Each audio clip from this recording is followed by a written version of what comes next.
Hello, let me show you a screen comparison between Redmi Watch 5 Lite and Apple Watch Series 10.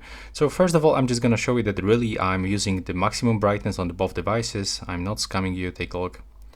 This is the brightness on Redmi Watch 5 Lite. And now let's take a look the same for Apple Watch Series 10.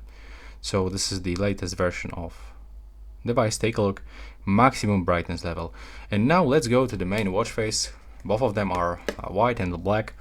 And take a look. In my opinion, the screen on the Redmi Watch 5 Lite looks better. The colors are more vivid and the screen is brighter.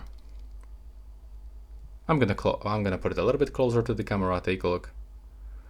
Of course, on the Apple Watch we got some kind of the cool animations, but you know, this is like very cheap device, and in my opinion, this screen looks better.